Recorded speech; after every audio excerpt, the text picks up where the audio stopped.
Hey les bambing, j'espère que vous allez bien, en tout cas moi ça va nickel. On se retrouve aujourd'hui pour une nouvelle vidéo sur la Ligue Europa Conférence. Cette fois-ci, je vais analyser pour vous 9 matchs. Tout le reste des matchs seront sur mon site VIP et également toujours des codes safe et des codes fun sur mon Telegram, Instagram et Twitter. Les matchs que je vais analyser pour vous sont les Young Boys de Berne contre Koups, Antwerp contre Lillestrøm, l'APL Beersheva contre Lugano, la Z Alkmaar contre Dundee United, l'Aris Salonique contre le Maccabi Tel Aviv, le Panathinaikos contre le Slavia de Prague, Konyaspor contre Vaduz, le FC Bâle contre Brøndby et enfin le Viktoria Guimaraes contre l'Hajduk Split. Mais avant bien entendu de commencer, n'hésitez pas à venir sur mon VIP, il y a un jeu concours actuellement où il y a un maillot à gagner. Et il ne reste plus que 7 matchs ce soir, PSV Eindhoven contre Monaco et également il y a énormément de bons résultats en ce moment. L'autre fois, j'ai fait 72% de réussite sur les cotes sécurisées, gagnantes ou remboursées. On attaque avec la première opposition, les Young Boys de Berne contre Koups. Les Suisses font du surplace depuis 2 rencontres en championnat, un but partout contre les Karlsruhers de Zurich et 0-0 au FC Bâle. Heureusement qu'ils se sont imposés lors de leurs 2 premières rencontres en championnat. Mais ils ont surtout 2 buts d'avance lors de l'opposition aller contre Koups. Ils se sont imposés 2-0. Ils vont en tout cas tenter de confirmer cet avantage au retour. Ils vont donc recevoir des Finlandais qui n'ont plus gagné depuis 3 rencontres, qui viennent de perdre donc contre les Young Boys et avaient perdu également contre AK à l'extérieur et viennent de faire match nul à domicile contre Onka. Et on notera qu'à l'extérieur, toute compétition confondue, ils sont sur une victoire, 3 matchs nuls et une défaite, donc, comme je vous l'ai dit, à AK. Sur cette rencontre, je les vois perdre 3-1 et je vois le plus de 2,5 buts sur le match, une cote à 1,49.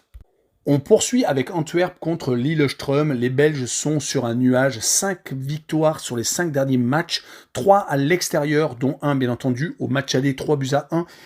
Et 2 à domicile contre Zulveregem et contre Leuven. Actuellement, ils marquent quand même également beaucoup de buts. Ils en sont à 12 sur les 5 dernières rencontres. Ils vont rencontrer Lillestrøm qui, de son côté, vient donc de se faire accrocher à domicile par Tromsø après avoir perdu donc la manche initiale. Il va falloir qu'ils se rattrapent, surtout qu'ils n'étaient pas trop mal ces derniers temps. Ils avaient enchaîné 3 victoires consécutives avant ces 2 contre-performances. Sur cette rencontre, je les vois perdre 2-0 et je vois Antwerp marquer plus de 1,5 buts sur le match, une cote à 1,78 assez intéressante. On poursuit avec l'APL Beersheva contre Lugano. L'APL Beersheva est en train de passer la vitesse supérieure. Ils avaient été assez moyens en matchs amicaux, mais depuis qu'ils ont des matchs à enjeu comme la Super Coupe d'Israël où ils ont gagné au pénalty contre le Maccabi Haïfa, ils viennent d'enchaîner actuellement 3 victoires consécutives contre le Dynamo de Minsk à l'aller et au retour, et contre Lugano, où ils se sont imposés en Suisse 2-0. Ils ont donc 2 buts d'avance. Du côté des Suisses, c'est beaucoup moins bien. Une victoire sur les 5 derniers matchs. Ils ne s'en sortent plus trop. Heureusement que d'ailleurs la victoire était en championnat, car sinon, ils seraient sur 4 défaites consécutives et occuperaient donc la dernière place. Mais sur cette rencontre à l'extérieur, je les vois s'incliner 2-1 et je vois le draw no bet avec le pari remboursé si match nul, une cote à 1,38.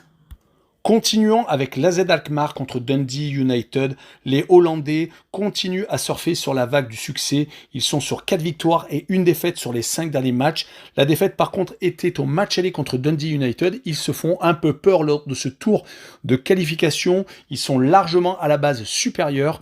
Il y a quand même un gros point positif, c'est qu'ils viennent d'attaquer donc le championnat par une victoire contre Go Ahead Eagles. Les Écossais de leur côté ont tout donné contre les Hollandais car ils ont perdu à domicile contre Livingston. Ils sont maintenant sur un match nul et une défaite. C'est assez moyen pour commencer le championnat. C'est pour cette raison que je les vois s'incliner 2-0 aux Pays-Bas et je vois les 2 équipes ne pas marquer, une cote à 1,52. On enchaîne avec Aris Salonique contre Maccabi Tel Aviv. Au match aller, l'Aris a eu un coup d'arrêt en Israël. Il restait sur 4 victoires consécutives entre matchs amicaux et tours d'avant contre Gomel. Ils avaient gagné à l'aller et au retour. Ils avaient également gagné en match amicaux l'Olympiakos tout de même et Ionikos. Là, ils ont perdu donc à Maccabi Tel Aviv 2-0. Du côté des Israéliens, c'est pas mal non plus. 3 matchs sans défaite. Contre Zira, au match avant, ils avaient gagné 3-0 et fait 0-0, donc ils n'avaient pas pris de but. Ils ont continué, donc avec encore un clean sheet. Mais sur cette rencontre, je vois l'Aris Salonique peut-être renverser la situation, aller en prolongation et gagner 2-0. Et je vois le draw no bet avec le pari remboursé 6 matchs nuls, une cote à 1,41. On poursuit avec le Panathinaikos contre le Slavia de Prague. Le Panathinaikos a perdu le match aller sur les 5 dernières rencontres, seulement 2 victoires et toutes en matchs amicaux contre Al Duhail et Volendam, donc pas des grosses rencontres, mais 2 matchs nuls à chaque fois 0-0 contre une équipe grecque et surtout contre le Bayer Leverkusen qui donnait beaucoup d'espoir.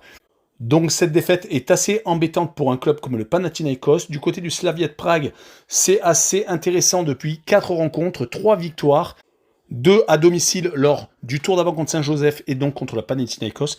Par contre, en championnat tchèque qui vient de débuter depuis 2 rencontres, ils avaient perdu lors de la journée initiale et ont réussi tout de même à remporter un succès 4-1 contre Zlin. Donc ils sont beaucoup mieux, mais sur cette rencontre, je les vois accrocher le match nul au Panathinaikos, 1 but partout, je vois le home no bet, avec le match nul remboursé 6 victoires du Panathinaikos à domicile, une cote à 1,83. Enchaînons avec Konyaspor contre Vaduz. Konyaspor a fait 0-0 lors de la dernière rencontre dans le championnat. Ça fait déjà 2 matchs nuls consécutifs après le match nul à Vaduz au match aller. Ils étaient sur 2 victoires assez intéressantes lors du tour d'avant contre Bate Borisov, ce qui leur a permis donc d'arriver contre Vaduz. Il va falloir resserrer les boulons car il ne va pas falloir se relâcher contre l'équipe du Liechtenstein qui, sur les 5 derniers matchs, n'a pas gagné une seule fois. 3 matchs nuls et 2 défaites. Les 2 défaites sont en plus en championnat contre Will et Bellinzona. Ils se retrouvent donc assez mal classés donc, dans la championnat du Challenge League en 2e division suisse. Sur cette rencontre, je les vois s'incliner 2-1 à Konyaspor et je vois par contre le moins de 3,5 buts sur le match, une cote à 1,56. On poursuit avec la Suisse et le FC Bâle qui rencontre Brøndby.